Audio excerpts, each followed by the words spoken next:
The Invisible Man.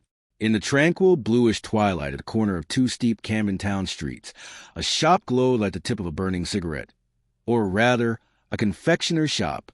To some, it might have suggested firework rather than a cigarette, for its light was festively bright and multicolored, splintering a multitude of mirrors and dancing across the gilded, vibrant sides of glazed cakes, sparking off boiled sweets and candied fruits.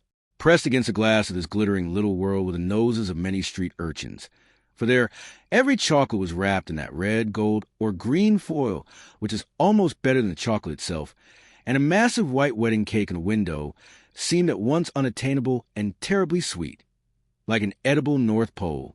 It was no surprise that this iridescent temptation drew every local child under the age of 12, but the corner also held a charm for the older youth. At this moment, a young man of at least 24 was peering into the window.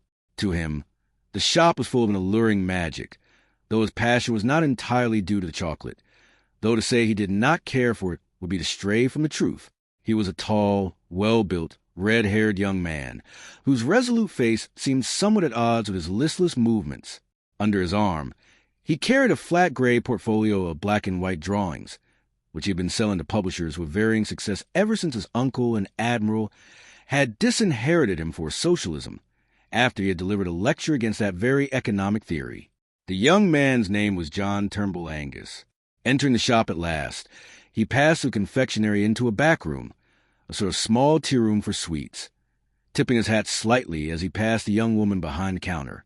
She was dark, slender, and brisk, with a glow in her cheeks and dark, attentive eyes that shone with a bright intelligence. After a proper interval, she followed him to take his order. The young man was evidently a regular guest.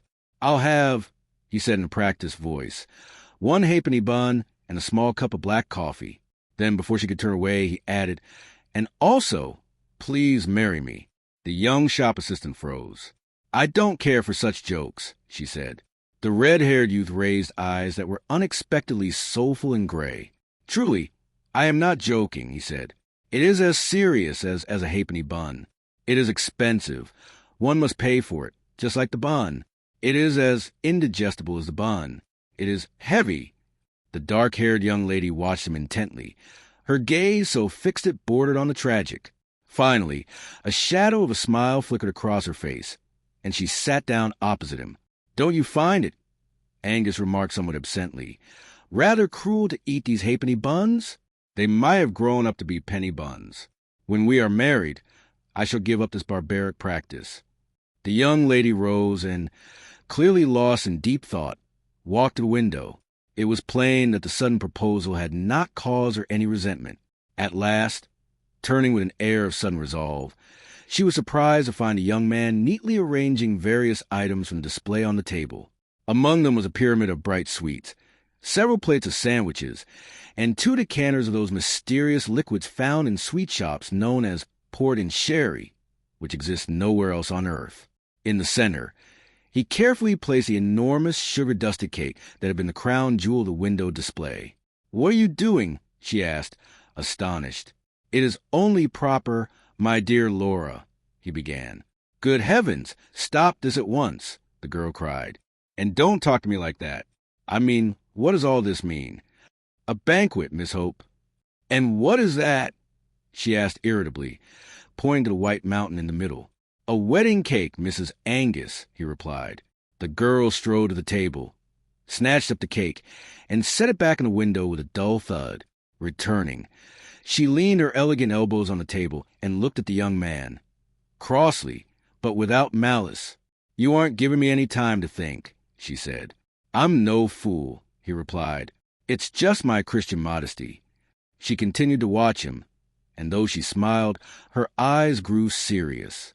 "Mr. Angus," she said in a measured voice, "before this nonsense goes any further, there's something I must tell you about myself."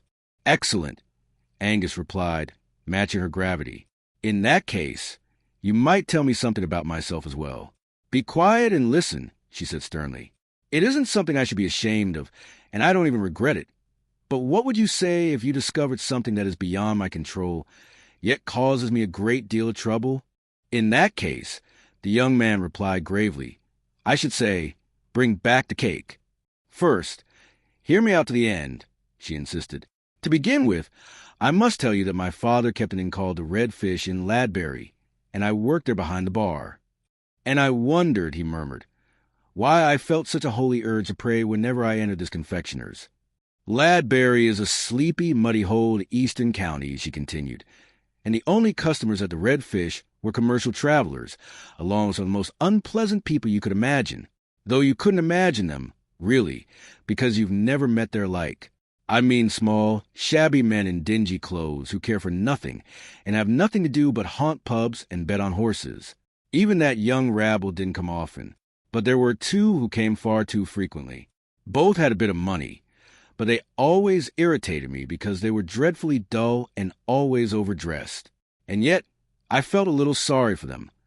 I thought they only came to our quiet little inn because they both had physical defects.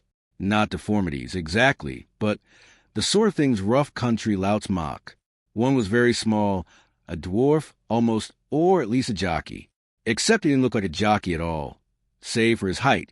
He had a round head, black hair, a neat black beard, and eyes as bright as a bird's.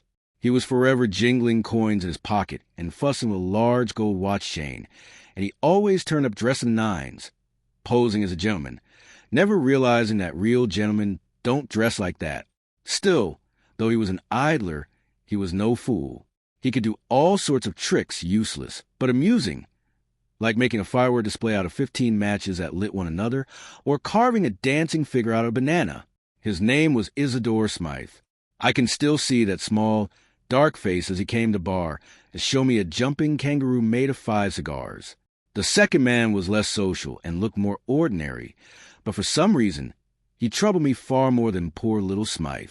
He was the opposite, very tall, thin, and fair-haired, with a terribly hooked nose. He might even have been considered handsome in his way, if not for a ghastly squint. I have never seen eyes as frightening as his. When he looked straight at me, it was impossible to tell what he was seeing or where you should look back. I think the poor soul felt the weight of it, for while Smythe was always ready to perform his tricks anywhere, James Welkin, that was a squint-eyed man's name, did nothing but drink at the inn and wander alone for hours through the dismal countryside. Though I suppose his height brought Smythe little joy either. He simply hit it better. In any case, I was shocked and distressed when they both, almost on the same day, proposed to me. I did something then that I later thought was foolish. But these oddities were, in a way, my friends, and I was afraid they would think I was refusing them because I found them ugly. So I made up a story that I had sworn never to marry anyone who hadn't made something of himself in the world. I spun them a tale about how, on principle, I wouldn't live on unearned or inherited money, which was all they had. The whole business began 2 days after I gave them that answer. First, word came that they had both set out to seek their fortunes, just like in some silly fairy tale. From that day to this, I haven't seen them, but from Smythe, the little one, I have had 2 letters, and both were extraordinary. And nothing of the second man. Angus asked. No, he never wrote, the girl replied after a moment's thought. In the first letter, Smythe simply said that he and Welkin had decided to go to London and left town together.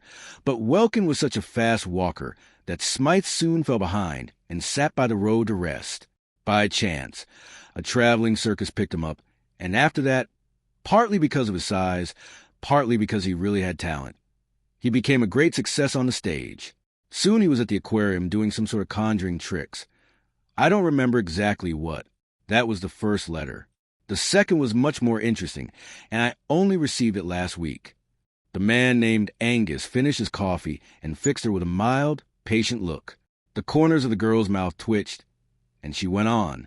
You must have seen all those handbills and advertisements for Smythe's Silent Servants? If not, you're the only person who hasn't. I don't know the details, but it's some mechanical invention to do all the housework.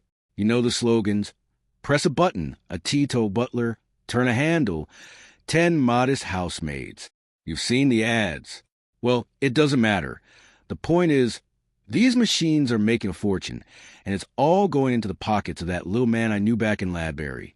I'm truly glad the poor little fellow found his feet, but I'm afraid he might turn up here claiming he's made something of himself, because it's the honest truth. And what of the second man? Angus repeated with a stubborn calm. Laura Hope stood up abruptly. You are a regular wizard, my friend, she said. Yes, you are quite right. He hasn't written me a line, and I have no idea where or how he is. But he is the one I fear. He is always somewhere nearby, and I think I'm going mad because of it. Yes, I must be mad, because I feel his presence where he cannot be, and I even hear his voice when I know he couldn't have spoken. In that case, my dear, the young man said in a more cheerful tone, even if he is Satan himself, now that you've told someone, the spell is broken. People go mad from loneliness, my girl. But when exactly did you imagine you felt the presence and heard the voice of our squint-eyed friend? I heard James Wilkins laugh as clearly as I hear you now. The girl said evenly, and there was no one near. I am certain, because I was standing outside my shop on the corner, and I could see down both streets at once. I had almost forgotten his laugh, though it was as strange as his crooked eyes. I hadn't thought of him for over a year. But I swear, I heard that laugh just a second before I received the first letter from his rival. And did this ghost say anything? Did he squeak or make any other sounds? Angus asked with genuine interest. A shudder ran through Laura's body, but her voice remained steady. Yes. As soon as I read Isidore Smythe's second letter, where he told me of his success, I heard Wilkins say, You won't have him anyway. The voice was as distinct as if he were right here in the room with me. It's horrible. I must be losing my mind. If you were truly going mad, the young man said, you would believe yourself to be entirely sane. But this business of the invisible gentleman is certainly extraordinary. Still, as they say, two heads are better than one, or any other body parts you care to mention. Now, if you will allow a confident, practical man like myself to bring back that wedding cake. At that precise moment, a metallic shriek of brakes tore through the air. A small motor car swept up the shop at a furious speed and jolted to a halt. An instant later, a small man in a shimmering top hat was standing at the confectioner's counter. Angus, who had managed to maintain an air of breezy unconcern, betrayed his true inner tension as he strode into the front room to face the newcomer. A single glance was enough to turn a lover's vague suspicion into a certainty. The dapper suit and diminutive stature, the black beard jutting forward with arrogant precision, the quick, intelligent eyes and the well-groomed but twitchy fingers. This could only be the man described to him, Isidore Smythe, the man who made figurines from banana skins and matchboxes. Isidore Smythe, who had made millions from iron, teetotal butlers, and modest housemaids. For a moment, the two men, each instinctively feeling himself the master of the situation, eyed one another with that peculiar, cold gallantry that is inseparable from rivalry. However, Mr. Smythe's manner gave no hint of this underlying tension. He simply asked, rapid and direct, "Has Miss Hope seen what is hanging on the window?" "On the window?" Angus repeated in surprise. "There's no time for explanations," the millionaire snapped. "Someone here has a taste for tomfoolery, and it must be dealt with." He pointed his polished cane toward the window, only recently cleared by Mr. Angus's wedding preparations, and to that gentleman's utter astonishment, he saw a broad strip of paper pasted to the glass. It certainly had not been there when he stood by it moments before. Following the energetic Smythe outside, he found a strip of official-looking foolscap about 1.5 yards long, neatly gummed to the exterior. On it in crude, staggering letters was written, "If you marry Smythe, he will die." "Laura," Angus called out, poking his red head back into the shop, "you aren't mad." "That's the handwriting of that fellow Welkin," Smythe said grimly. "We haven't met for years, but he haunts me. In the last fortnight, he has left 5 warning letters at my door, yet I have never once seen him, nor even the person who delivers them. My porter swears no suspicious character ever enters the building. And now, he glues a literal banner to a shop window while people are inside." "Precisely," Angus interjected. "While people are inside quietly drinking tea. Well, sir, I am grateful for your concern. We shall have time to talk later, but he cannot have gone far. I swear that when I last looked at this window, 10 or 15 minutes ago, there was nothing there. On the other hand, searching for him now is useless, as we don't know which way he went. If I may suggest, Mr. Smythe, you should consult a good detective immediately. A private one. I know a very clever chap with an office 5 minutes away by car. His name is Flambeau. He had a rather wild youth, but he is now strictly honest, and his work is well worth the fee. He lives at Lucknow Mansions in Hampstead. What a coincidence. The little man raised his black eyebrows. I live at Himalaya Mansions, just around the corner. Perhaps you wouldn't mind coming with me? I'll stop at my place to collect those strange letters from Welkin while you run and fetch your detective friend. Very kind of you, Angus said politely. The sooner we begin, the better. In a sudden burst of shared magnanimity, both men took leave of the lady with equal courtesy and leaped into the swift little car. Smythe took the wheel, and as they rounded the first corner, Angus was startled by a colossal advertisement for Smythe's Silent Servants, depicting a giant headless iron doll with a saucepan in its hand, captioned, "The Cook Who Never Deceives." I use them in my own home, the bearded man laughed, for advertisement as much as convenience. To be honest, those big clockwork dolls of mine bring coal, wine, or a timetable faster than any living servant I've ever seen. If you know which buttons to press, of course. But between us, such servants have their drawbacks. Indeed, is there something they cannot do? Angus inquired. Yes, Smythe replied shortly. They cannot tell me who is leaving those threatening letters at my flat. The car was as small and nimble as its owner. More than that, like the mechanical servants, it was his own invention. If Smythe was a charlatan seeking publicity, he was a charlatan who believed in his own wares. The sense of miniature speed grew as they raced along the long, curving roads bathed in the pale, clear evening light. Soon the curves grew steeper and more dizzying. They were beginning to spiral upward, as modern religions put it. Indeed, they had entered a part of London that, if not as picturesque as Edinburgh, was nearly as hilly. Street was piled upon street. The block of flats they sought towered above the rest with an almost Egyptian height, its facade bathed in the soft gold of the setting sun that hung level with the roof. As they turned the final corner into the crescent known as Himalaya Mansions, the change was as sudden as a gust of wind hitting one's face when a window is thrown open. From the height of this apartment hive, all of London appeared as one vast, green-gray sea of slate. Opposite the building, across the gravel crescent, lay a thick tangle of greenery, more like a high hedgerow or the bushes of a country lane than a garden, and just below, a ribbon of water gurgled in an artificial channel, like a moat around a fortress. As the car swept along the crescent, they passed a chestnut seller at one corner who seemed strangely out of place, and at the far end, Angus glimpsed the dim blue figure of a policeman. These were the only human shapes in that high, secluded outpost, but for some reason, they seemed to him to embody the mute poetry of London. He felt as though they were characters in a story. The little car shot up to the building like a bullet and, like a bursting shell, ejected its owner. In an instant, Smythe was upon the tall commissionaire in his glittering braid, and the short porter in his shirt sleeves, demanding to know if anyone or anything had been looking for his flat. They assured him that nothing, and no one had passed him since he last asked. Then Smythe and a somewhat bewildered Angus shot up in the lift to the top floor, like a rising rocket. "Come in for a moment," panted Smythe. "I want to show you Welkin's letters. Then you can fetch your friend." He pressed a concealed button in the wall, and the door before them swung open of its own accord. Beyond lay a long entrance hall, its only striking feature being rows of tall, human-like figures lining the walls, like mannequins in a tailor's shop. Like mannequins, they were headless. Like mannequins, they possessed an unnecessary breadth of shoulder and swell of chest. Beyond that, they resembled living men no more than any shoulder-high piece of machinery found at a railway station. In place of hands, they had large hooks for carrying trays. To tell them apart, they were painted in shades of pale green, crimson, or black.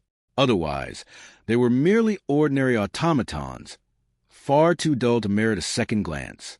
At least, no one glanced at them now, for between the two rows of mechanical dolls lay something far more interesting than any machine, a crumpled scrap of white paper, scrawled with red ink. The nimble inventor scooped it up almost the instant the door opened. Without a word, he handed it to Angus. The red ink was not yet dry. The note read, If you have met her today, I will kill you." After a brief silence, Isidore Smythe spoke. "Will you have a whiskey? I feel I rather need a drink."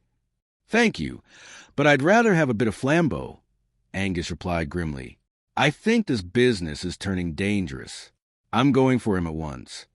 "Quite right." The millionaire nodded, maintaining a surprising composure. "Bring him as fast as you can." As Angus closed the door behind him, he saw Smythe press a button. One of the mechanical figures shuddered into motion and rolled along a groove in the floor, bearing a tray with a siphon and a decanter. It felt eerie, leaving the little man alone with those dead servants that sprang to life the moment the door was shut. 6 steps below Smythe's landing, the porter in the waistcoat was busy with a bucket. Angus paused to promise him a handsome tip if he stayed right there until he returned with a detective, keeping a sharp eye on any stranger who might ascend the stairs. Then, racing down to the foyer, he laid the same charge upon the commissionaire at the front door, learning the helpful fact that there was no back entrance.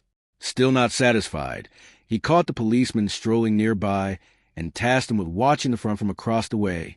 Finally, he paused to buy a pennyworth of chestnuts and asked the vendor how long he intended to stay at his post. The chestnut seller, pulling up his collar, remarked that he'd be moving on soon, as it looked like snow. Indeed, the sky was silvering rapidly, and a biting chill had entered the air, but the eloquent Angus persuaded him to remain. "Keep warm with the chestnuts," he urged fervently. "Eat your whole stock if you must. Don't worry, I'll see you rewarded. There's a sovereign in it for you if you wait for me and tell me if anyone, man, woman, or child, goes into that house where the commissionaire stands." With that, he hurried away, casting a final glance back at the besieged tower. "At least I've ringed the place," he thought. "It's impossible that all 4 of them are in league with Mr. Welkin." Lucknow Mansions sat on a lower tier of the hill crowned by Himalaya Mansions. The flat of Angus's friend Mr. Flambeau, which served double duty as his office, was on the ground floor. It was the polar opposite of the cold, luxurious apartment of the silent servant's creator. Flambeau received his friend in an artistically furnished sitting room behind his study, decorated with sabers, arquebus, oriental curios, flasks of Italian wine, ancient clay pots, a Persian cat like a large puff of smoke, and a small, insignificant Catholic priest who looked entirely out of place. "This is my friend, Father Brown." Flambeau introduced him. "I've wanted you to meet him for a long time. Fine weather, don't you think? Though a bit cold for a southerner like me." "Yes, but I don't think it will snow," said Angus, seating himself on a purple-striped ottoman. "You are mistaken," the priest said softly. "It has begun to snow already."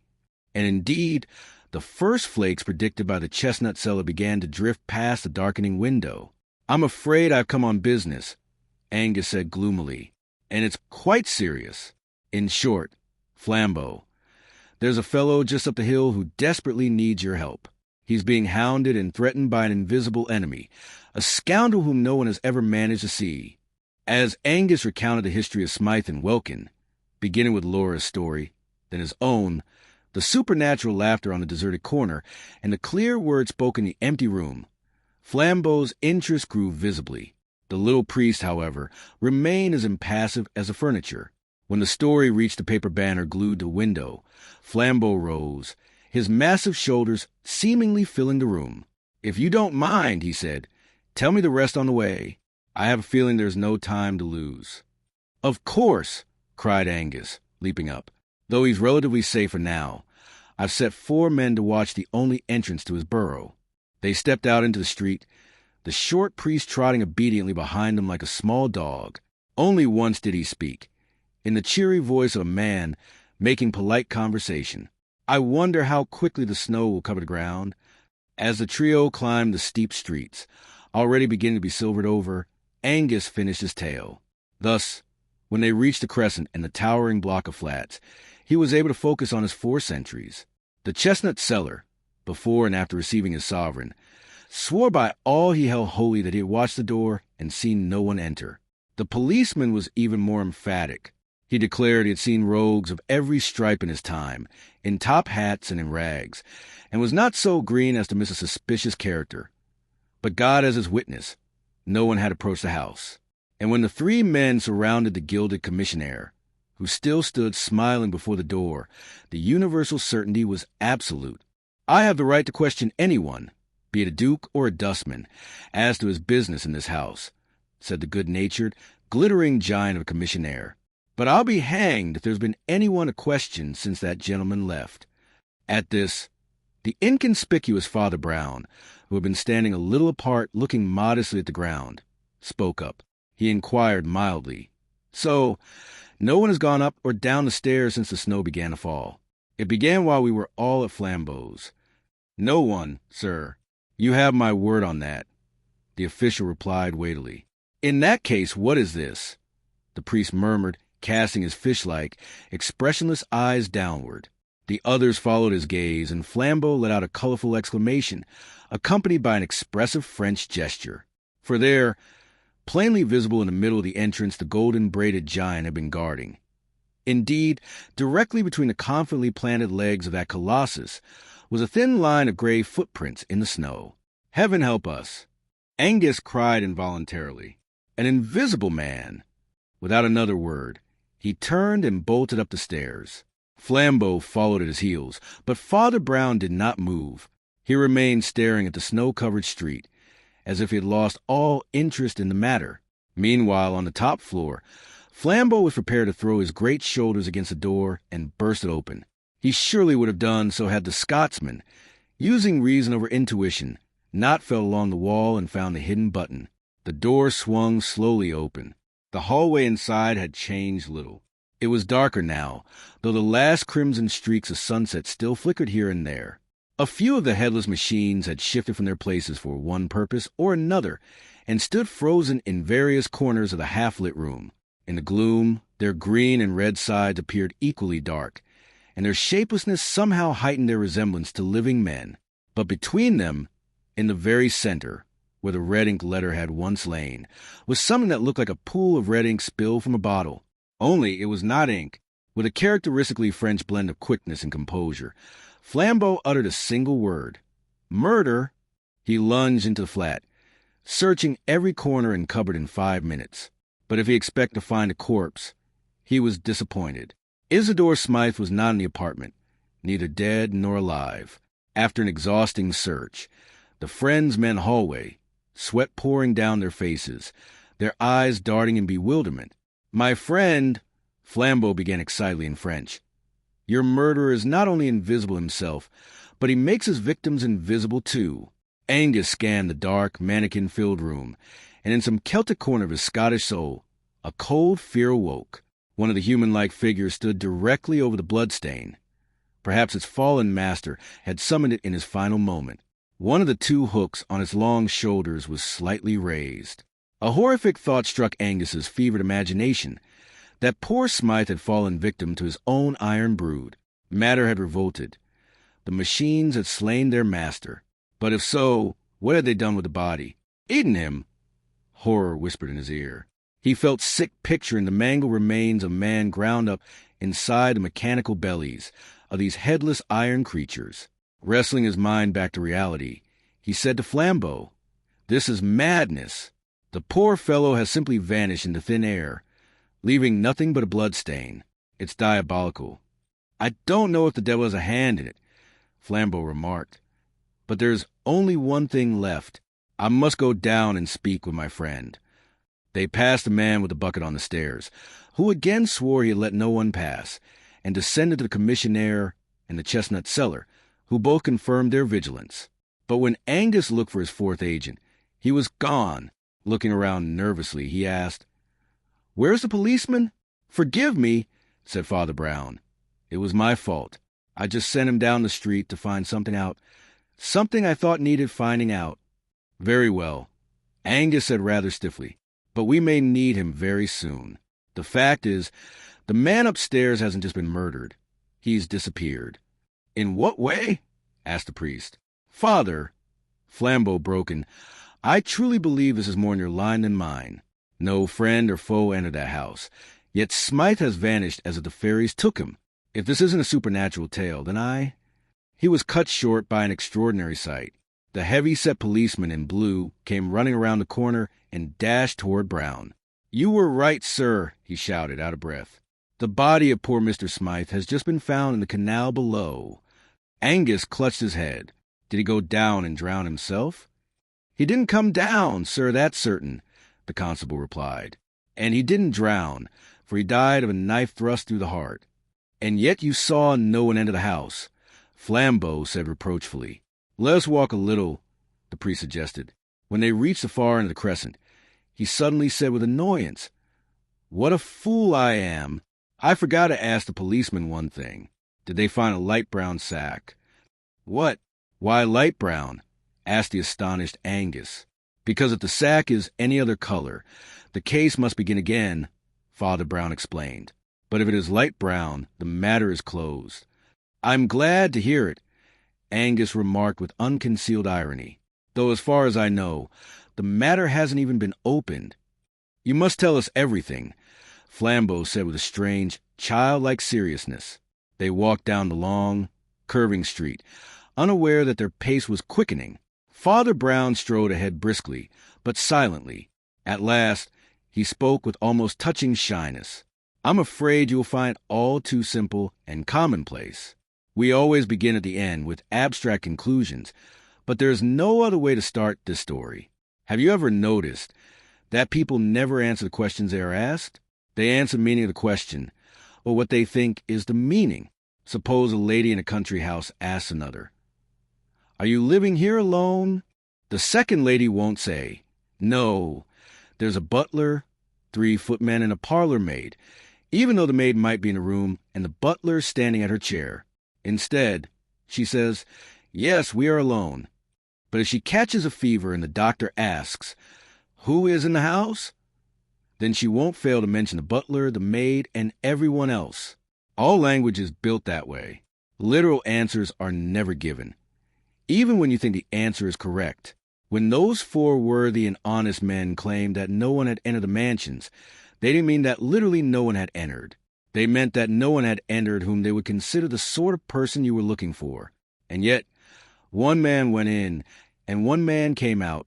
They simply did not see him. An invisible man? Asked Angus, raising his red eyebrows. A man invisible to the mind, replied Father Brown. A moment later, he continued in the same expressionless voice, as if thinking aloud. Of course, the thought of such a person does not arise by itself. One must reflect upon it. That is where his cunning lies. But I began to consider him because of certain small details in Mr. Angus's story. First, Welkin's love for long walks. Second, the large amount of official foolscap on the window. And finally, 2 things from the lady's account. Things that simply could not be true. Now, don't be upset, he added quickly, noticing the Scotsman's sharp movement. She believed she was telling the truth. But a person cannot be truly alone on the street an instant before receiving a letter. She could not have been entirely alone while she began to read a letter she had only just received. Someone must have been standing near her, and that person was invisible to the mind. But why must someone have been there? Asked Angus. Because, Father Brown replied, someone had to deliver the letter. It is unlikely to have been dropped by a carrier pigeon. Are you suggesting, Flambeau interjected impatiently, that Welkin himself was delivering his rival's letters to the lady? Yes, said the priest. Welkin delivered his rival's letters. You see, he had to. Enough. I've heard enough. Flambeau exploded. Who is this Welkin? What does he look like? What do these invisible people wear? Red, blue, and gold. The priest answered without hesitation. A fine combination of colors. And in this bright, even gaudy uniform, he entered Himalaya Mansions before the eyes of 4 men, coolly murdered Smythe, and walked back out carrying the body in his arms. Father, Angus cried, stopping in his tracks. Have you gone mad? Or is it I who have lost my wits? You are not mad, said Brown. You are merely a little unobservant. For instance, you didn't notice this man. He took 3 quick, long strides forward and placed his hand on the shoulder of an ordinary postman who was passing him in the shadow of the trees. For some reason, no one ever notices postmen, the priest said pensively, though they have feelings like anyone else, and they even carry large bags quite big enough to hide a small corpse. The postman, instead of turning around, which would have been the natural reaction, flinched away and stumbled into the roadside bushes. He was a thin, fair-bearded man of ordinary appearance. But when he turned his startled face, the three travelers saw ghastly, almost diabolical eyes, squinting in opposite directions. Flambeau returned home to his room of sabers, oriental rugs, and his Persian cat, where many other affairs awaited him. John Turnbull Angus returned to confectioner's shop and the girl, in whose company this reckless young man somehow manages to feel entirely at peace. And Father Brown wandered for a long time under the starlit sky, across the snowy hills with the murderer, and what they said to one another, we shall never know.